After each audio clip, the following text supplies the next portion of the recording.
اللهم صل على محمد وعلى آل محمد كما صليت على إبراهيم وعلى آل إبراهيم إنك حميد مجيد.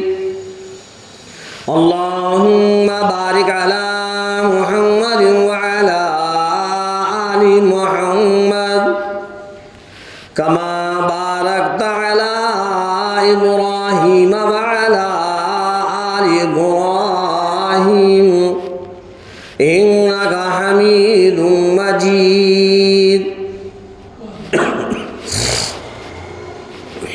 محترم حضرات، سامعین کرام، عزیز ساتھیوں،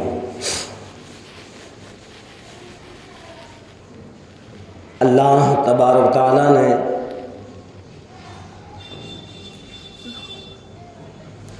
اس آیت کے اندر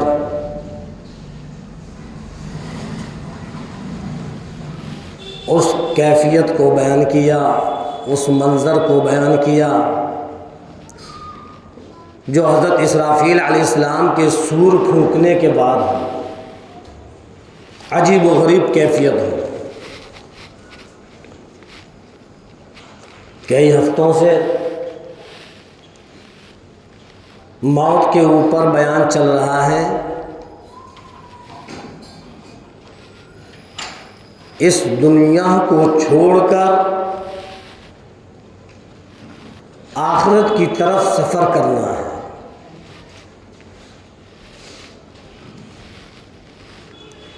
ہر ایک کو جانا ہے.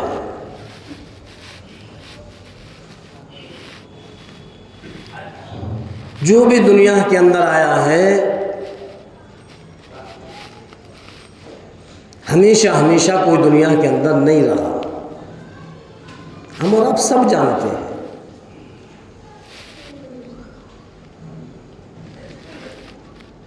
اور سب سے پہلی منزل جو ہے وہ قبر ہے.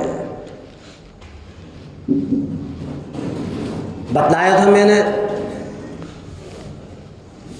کہ ہر ایک سے قبر کے اندر سوال جواب ہونا ہے. تو نیک ہیں ان سے بھی، جو گنہگار ہیں ان سے بھی، جو اللہ کے نافرمان ہیں ان سے بھی، اور جو اللہ کے فرما بردار ہیں ان سے بھی.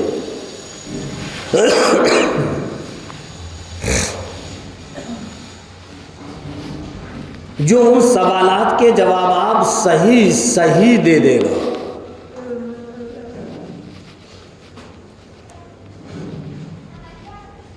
اس کو تو قیامت تک کے لیے کہہ دیا جائے گا کہ اب سو جاؤ. جنت کی خوشبوئے دار ہوائیں اور ان مہکوں میں، ان خوشبوؤں میں اور ان ٹھنڈی ٹھنڈی ہواؤں میں جب یہ آرام کرے گا اور جب یہ سوئے گا تو اس کو پتہ ہی نہیں چلے گا کہ قیامت کب آ گئی. ہم اور آپ دنیا کے اندر دیکھتے ہیں کہ ہمارے اندر تھکاوٹ زیادہ ہو اور آرام کرنے کے لیے جگہ صحیح مل جائے تو جب ہم آرام کرتے ہیں، سوتے ہیں، تو آنکھ جب کھلتی ہے تو ایسا لگتا ہے کہ اتنی جلدی صبح ہو گئی، رات اتنی جلدی ختم ہو گئی. ابھی تو میں سویا تھا، ابھی فجر کی اذان ہو گئی. کب؟ جب اس کو سکون ملتا ہے، جب اس کو آرام ملتا ہے، اس کو وقت کا پتہ نہیں چلتا. اور جس کے اندر بے چینی ہو، کوئی پریشانی ہو جائے، کوئی تکلیف ہو جائے تو اس کے لیے رات بہت لمبی لگتی ہے. پھر وہ یہ سوچتا ہے کہ اتنے بج گئے ابھی رات ختم ہی نہیں ہو رہی، کتنی بڑی رات ہو گئی، کتنا ٹائم ہو گیا، ابھی صبح ہی نہیں ہوئی. تو اسی طریقے سے جب نیک انسان، اللہ کا فرما بردار، متقی پرہیزگار جب ان سوالوں کے جواب دے دے گا تو ان سے کہا جائے گا کہ سو جاؤ، اب قیامت تک تم کو اٹھانے والا کوئی نہیں ہے۔ جب حضرت اسرافیل علیہ السلام کی سور پھونکی جائے گی اور قیامت برپا ہوگی، تب اس کو پتہ چلے گا، تب یہ اٹھے گا اور یہ سوچے گا اتنی جلدی قیامت آ گئی، اتنا سکون ملے گا۔ لیکن سکون ملے گا اس کو جو دنیا میں نیک عمل کر کر جائے گا، دنیا میں اپنی زندگی کو صحیح طریقے سے مذہب اسلام کے طریقے پر، سرکار دو عالم صلی اللہ علیہ وسلم کے طریقے پر گزار کر جائے گا، تب اس کو قبر کے اندر سکون ملے گا، تب آرام ملے گا، تب ٹھنڈی ٹھنڈی اور خوشبودار ہوائیں ملیں گی، جنت کی کھڑکیاں کھول دی جائیں گی۔ میرے عزیزوں، اللہ نے جنت تو بنائی ہے ایمان والوں کے لیے، ہاں اللہ نے جنت کو ایمان والوں کے لیے بنایا ہے۔ ہم ہیں کہ سنتے ہیں، سمجھتے ہیں، لیکن پھر بھی عمل پر نہیں آتے۔ ایسے کام کرو جس سے کہ ہم کو جنت مل جائے، ایسے کام مت کرو جس کی وجہ سے ہم جہنم میں چلے جائیں۔ اللہ معاف کرے، خدا نہ کرے، خدا نہ کرے اگر اللہ نے ہمارے گناہوں کی وجہ سے، ہماری غلطیوں کی وجہ سے کہیں جہنم کے اندر ڈال دیا، رب ذوالجلال کی قسم، 1 منٹ تو بہت ہے، 1 سیکنڈ کے لیے سکون نہیں ملے گا، اتنی خطرناک جہنم ہے۔ ہاں، تو جو نیک بندہ ہوگا اس کو تو کہہ دیا جائے گا کہ سو جا، سوال ہو گئے، جواب ہو گئے، ابھی قیامت نہیں ہے، اب تم قیامت تک سوتے رہو، کوئی بھی اٹھانے والا نہیں ہے، کوئی ٹچ کرنے والا نہیں ہے، اب تم کو اٹھایا نہیں جائے گا۔ اب وہ بندہ جب اٹھے گا جب قیامت آئے گی۔ بڑے غور سے بات کو سننا، جو نیک بندے ہوتے ہیں، جو اللہ کے ولی ہوتے ہیں، جو اللہ کے قطب ابدال ہوتے ہیں، جو متقی پرہیزگار ہوتے ہیں، اپنی قبروں کے اندر وہ آرام کر رہے ہیں، ان کو حکم دے دیا جاتا ہے کہ اب سوتے رہو، سوتے رہو، اب قیامت تک کوئی تم کو اٹھائے گا نہیں۔ اور جو نافرمان گنہگار ہوتے ہیں ان پر عذاب مسلط ہو جاتا ہے، ان پر عذاب مسلط ہو جاتا ہے۔ حدیث پاک کے اندر آتا ہے ایک اژدہے کو مسلط کیا جائے گا، اتنا خطرناک ہوگا، اتنا خطرناک ہوگا،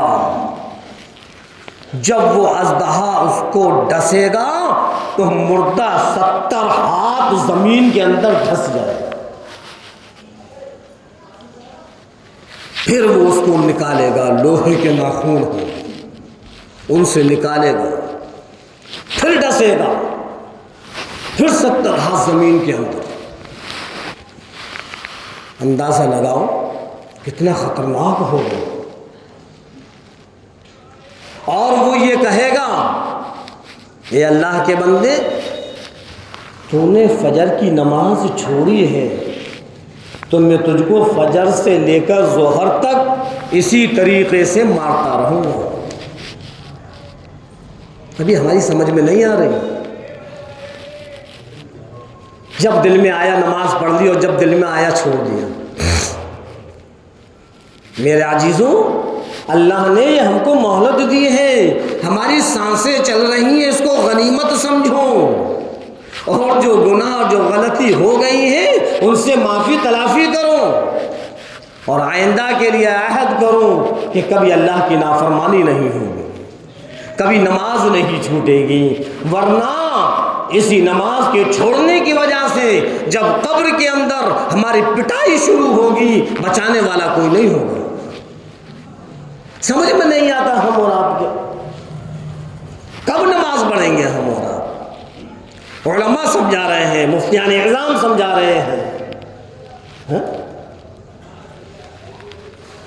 تبلیغ والے دروازے پر جا جا کر دستکیں دے رہے ہیں, کنڈیاں بجا رہے ہیں, تھوڑیوں میں ہاتھ ڈال رہے ہیں کہ آ جاؤ مسجد کی طرف, آ جاؤ نماز کی طرف, پھر بھی ہماری سمجھ میں نہیں آ رہا. کب آئے گا ہماری سمجھ میں؟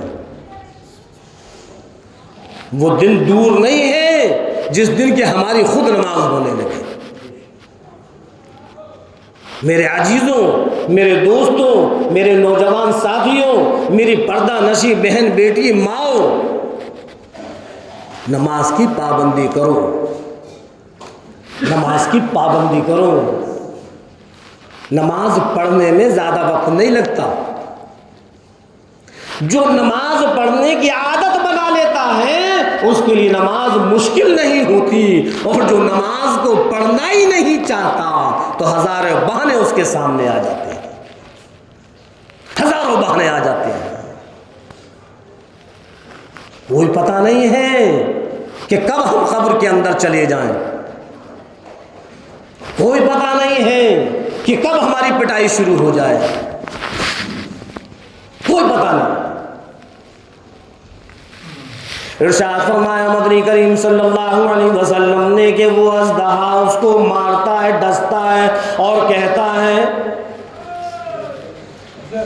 تو نے فجر کی نماز چھوڑی, میں فجر سے ظہر تک اسی طریقے سے مارتا رہوں گا.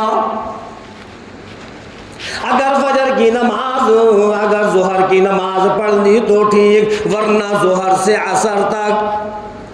اگر عصر کی پڑھ لی تو ٹھیک, ورنہ عصر سے مغرب تک. اگر مغرب کی بھی ادا نہیں کی تو مغرب سے عشاء تک, اور اگر عشاء کی بھی نہیں پڑھی تو عشاء سے فجر تک. پٹائی کا یہ سلسلہ چلتا رہے گا. ہاں, قیامت تک اسی طریقے سے اس کی پٹائی ہوتی رہے گی.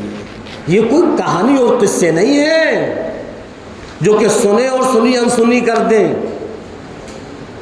کہتے نہیں ہیں کہ قبر کا حال تو مردہ جانے. ارے میرے عزیزوں, مردہ نہیں جانے بلکہ امام الانبیاء سرکار دو عالم صلی اللہ علیہ وسلم نے ہر چیز کو آئینے کی طریقے سے سامنے رکھ دیا. قرآن کو, حدیث کو اٹھا کر دیکھو, ساری کی ساری حقیقت موجود ہے کہ قبر میں کیا ہوگا. ذرہ برابر بھی ہم کو خوف اور ڈر نہیں ہے عذاب قبر کا. آج دنیا کے اندر اگر کوئی پریشانی, کوئی تکلیف, کوئی مصیبت ہم پر آتی ہے, کسی سے کوئی جھگڑا ہو جائے, کوئی ہماری پٹائی لگانے لگے, کوئی کیڑا مکوڑا ہم کو ڈسنے لگے, تو چاروں طرف سے لوگ بچانے کے لیے آ جائیں گے. لیکن میرے عزیزوں, قبر کے اندر کوئی بچانے کے لیے نہیں آئے گا. قبر کے اندر کوئی بچانے کے لیے نہیں آئے گا. ارے کیڑا تو بہت دور, جو یہ ادنا سا مچھر ہے, اگر یہ مچھر بھی ہمارے جسم کے کسی بھی حصے پر کاٹ لیتا ہے تو تکلیف ہوتی ہے. تو اندازہ لگاؤ جب وہ اژدہا جس وقت ہم کو ڈسے گا اور 70 ہاتھ زمین کے اندر ہوں گے تو تکلیف کتنی ہوگی. کبھی سوچا؟ نہ ہم کو قبر کا خوف ہے, نہ قبر کا ڈر ہے, نہ جہنم کا ڈر ہے,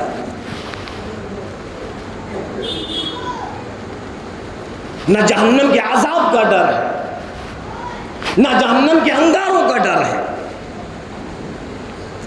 ایسے نڈر بن چکے ہیں کہ ہم تو بس یہ سمجھتے ہیں کہ جو کچھ ہے یہ دنیا ہے. اللہ کے رسول امام الانبیاء محبوب کبریا سرور کونین صلی اللہ علیہ وسلم کا صحابی ہے, حال یہ ہے رات ہو گئی، کربٹیں بدلتے بدلتے بیٹی کہنے لگی، لخت جگر کہنے لگی، اے ابا جان کیا وجہ ہے، کیا تکلیف ہے، کیا پریشانی ہے، نیند نہیں آتی؟ کون ہے؟ صحابی رسول ہے، اور حال کیا ہے؟ نیند نہیں آ رہی، بے چینی ہے۔ بیٹی کہنے لگی، لخت جگر کہنے لگی، ابا جان پریشانی بتلاؤ، تکلیف بتلاؤ، کیا وجہ ہوئی، نیند کیوں نہیں آتی؟ صحابی رسول عرض کرنے لگے، او میری لخت جگر، او میری نور نظر، قرآن کریم کی ایک آیت سن کر آیا ہوں، ثم لم یتوبوا فلہم عذاب جہنم ولہم عذاب الحریق۔ او میری لخت جگر، او میری نور نظر، جہنم کے حالات کو سن کر آیا ہوں، جہنم کے انگاروں کی کیفیت کو سن کر آیا ہوں، بھلا نیند کیسے آئے؟ ایسا خوف تھا صحاباؤں کے اندر، ایسا ڈر تھا صحاباؤں کے اندر، بے چینی ہے، نیند نہیں آ رہی ہے، ہم اور آپ ہیں بے خبر۔ حضرت امام شافعی رحمہ اللہ تعالیٰ وقت کے امام ہیں، اللہ کے ولی ہیں، ابدال ہیں، ایک دن اپنے لخت جگر سے کہنے لگے، او میری بیٹی، او میری لخت جگر، تھوڑی دیر آرام کر لیا کر، تیری آنکھیں ختم ہو جائیں گی، تیری آنکھیں بے نور ہو جائیں گی، تیری آنکھیں بگڑ جائیں گی۔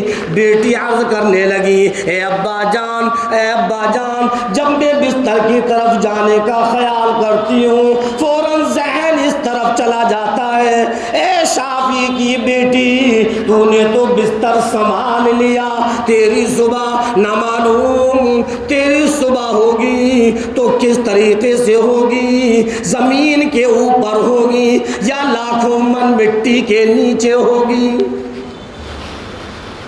اس خوف کی وجہ سے اور اس ڈر کی وجہ سے، اس بے چینی کی وجہ سے حضرت امام شافعی رحمہ اللہ تعالیٰ ان کی لخت جگر کا حال یہ ہے۔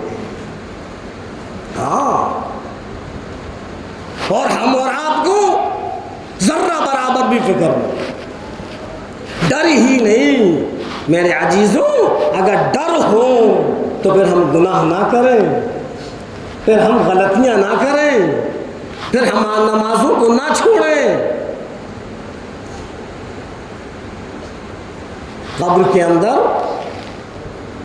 جب پٹائی شروع ہوگی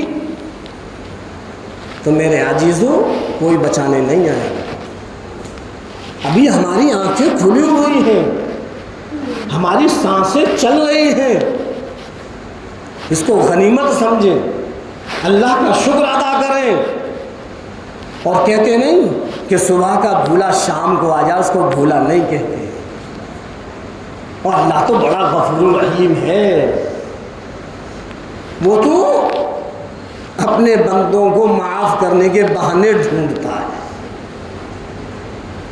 کہ میرا بندہ مجھ سے معافی مانگے اور میں اس کو معاف کر دوں۔ جب بھی اللہ سے توبائیں کریں گے ہم اور آپ، اللہ معاف کر دے گا، اللہ معاف کر دے گا۔ لیکن توبائیں کریں تب تو، ہم تو توبہ بھی نہیں کرتے۔ جب حضرت اسرائیل علیہ السلام آ جائیں گے اور روح قبض کرنے کے لیے جب وہ تیار ہوں گے، خدا کی قسم پھر پل بھر کے لیے بھی وقت نہیں ملے گا کہ ہم توبہ کر لیں۔ ہر وقت اللہ سے توبہ کرو، عذاب قبر سے پناہ مانگا کرو۔ معمولی بات ہے کہ 70 ہاتھ مردہ زمین کے اندر چلا جائے، اتنی خطرناک پٹائی، اور ہم بے خبر ہوئے بیٹھے ہیں۔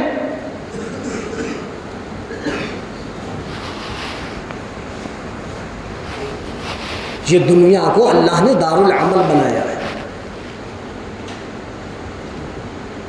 جیسا ہم یہاں پر عمل کریں گے ویسا ہی ہمارا اور آپ کا فیصلہ ہوگا.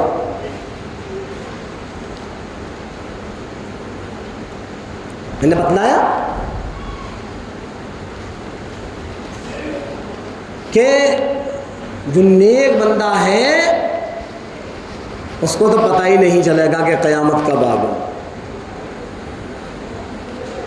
جتنا بھی نظام چل رہا ہے یہ سب ختم ہو جائے گا. اللہ سارے کے سارے نظام کو درہم برہم کر دے گا. حضرت اسرافیل علیہ السلام کی صرف ایک سور پھونکنے کی دیر ہے، اور خدا کی قسم حدیث پاک کے اندر لکھا ہے کہ سور پھونکنے کے لیے بالکل تیار ہے وہ.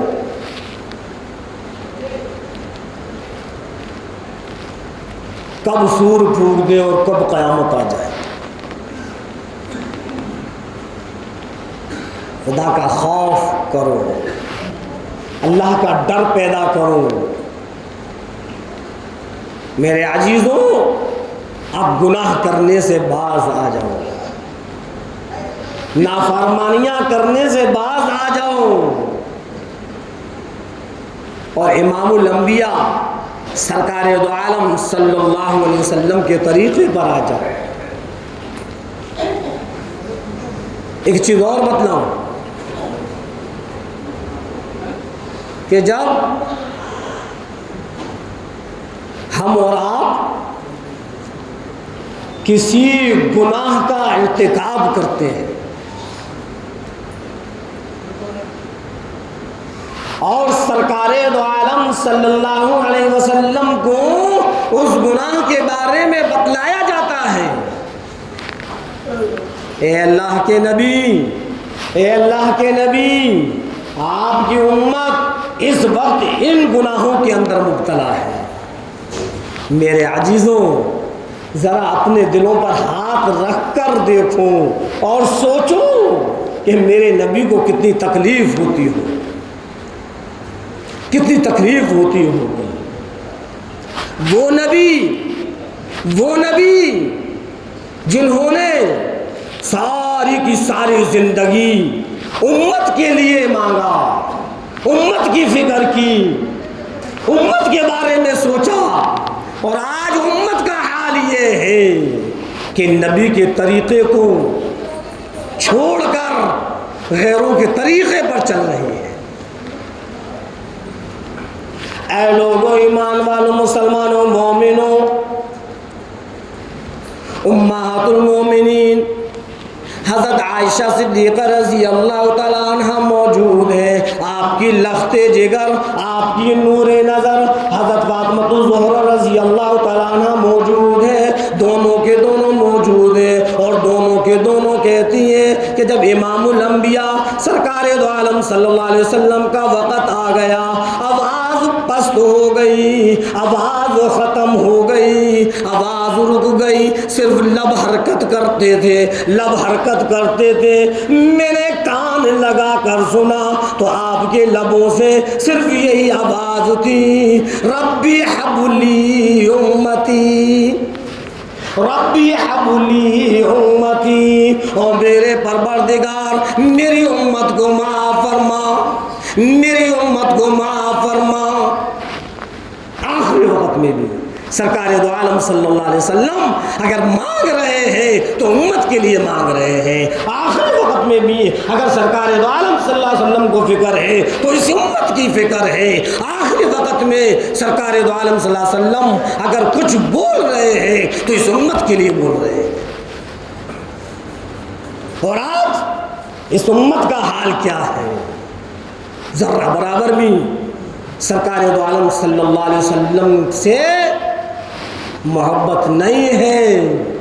میرے عزیزوں، صرف زبان سے کہہ دینا اور زبان سے نعرے لگا دینا یہ کوئی محبت نہیں ہوتی ہے. محبت تو ہمارے اعمال سے پتہ چلے گی. اگر ہم واقعی امام الانبیاء سے سرکار دو عالم صلی اللہ علیہ وسلم سے محبت کرتے ہیں تو پھر ہمارے اعمال ایسے ہوں گے جو نبی چاہتے ہیں. میرے عزیزوں، جس دن آپ صلی اللہ علیہ وسلم سے سچی محبت ہو جائے گی، ہماری نماز کی پابندی ہو جائے گی۔ ہاں، ہم پورے کے پورے دین پر آ جائیں گے، ہمارا ایک بھی قدم مذہب اسلام سے ہٹ کر نہیں چلے گا۔ آج کیا ہے، بس یوں ہی زبان سے کہہ رہے ہیں، لیکن حال یہ ہے کہ نبی جیسا تو ہمارے اندر کوئی بھی ایسا کام نہیں جس کے لیے نبی پاک صلی اللہ علیہ وسلم نے فرمایا۔ عادت و اخلاق نہیں، ہمارا کردار، ہمارا معاشرہ نہیں، ہمارا لین دین کا معاملہ نہیں، ہمارا کاروبار کرنے کا طریقہ نہیں، ہاں، ہمارا لباس نہیں، ہمارا چہرہ مہرا نہیں۔ کیا کہتے ہیں؟ اجی داڑھی رکھنا سنت ہی تو ہے، بس یہ کہہ کر ہم نے اپنے آپ کو بچا لیا کہ کوئی فرض واجب نہیں ہے۔ ارے اگر سنت ہے تو پھر تو کیسا امتی ہے کہ تجھ کو نبی کی محبت نہیں ہے؟ اور اگر تجھ کو نبی سے محبت ہے تو امام الانبیاء کی داڑھی مبارک سے محبت نہیں ہے؟ اور اگر محبت ہے تو پھر کیوں نہیں رکھتا؟ صرف کہنے سے کام نہیں چلے گا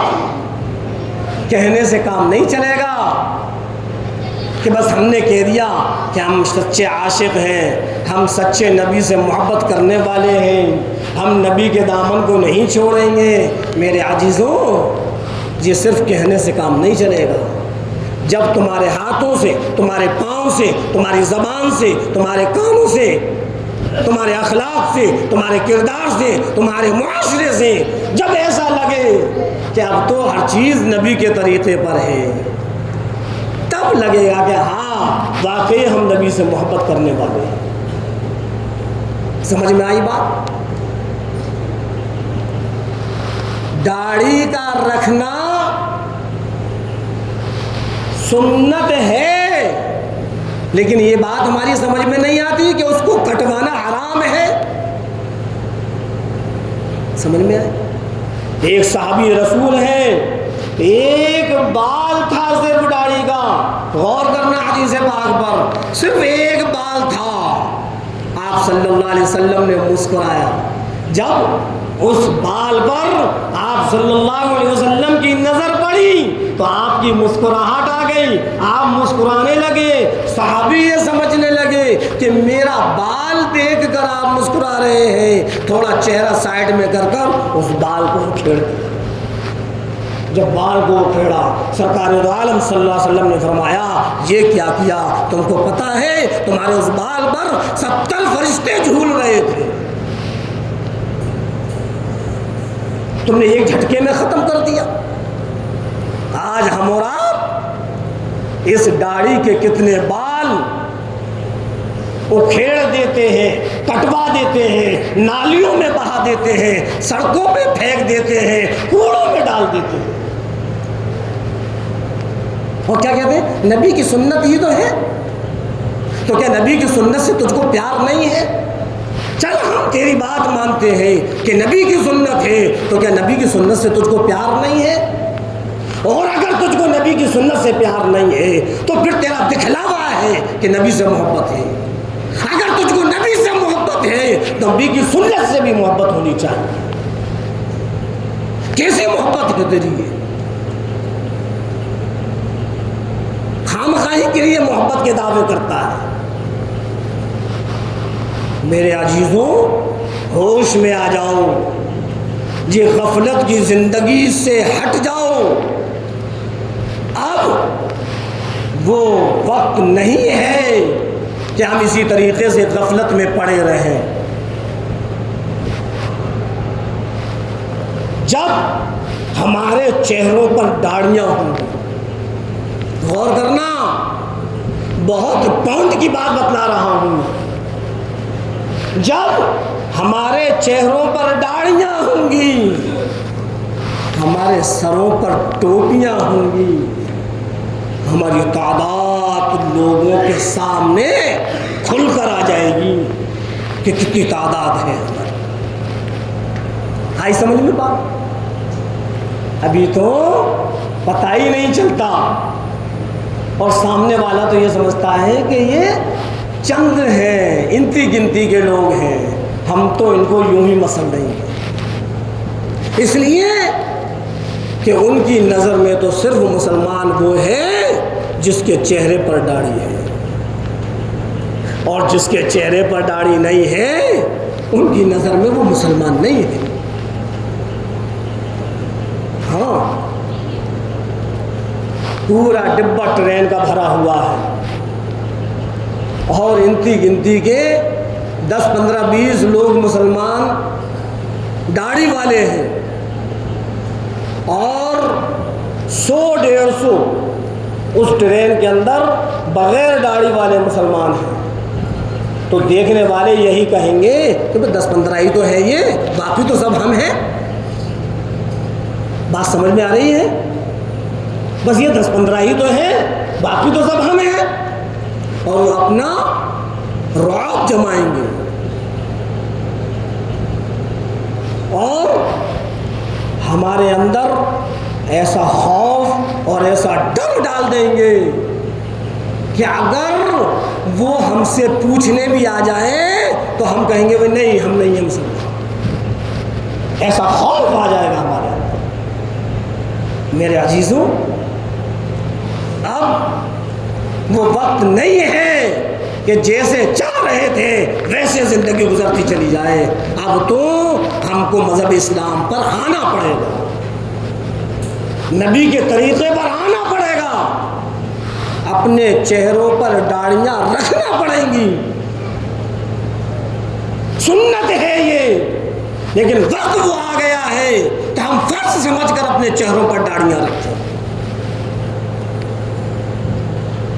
تاکہ سامنے والے کے سامنے بھی یہ بات آ جائے کہ ہم ان کو کم نہ سمجھیں، ان کی تعداد بے شمار ہے. ابھی تو ان کی نظر میں ہماری تعداد ہے ہی نہیں.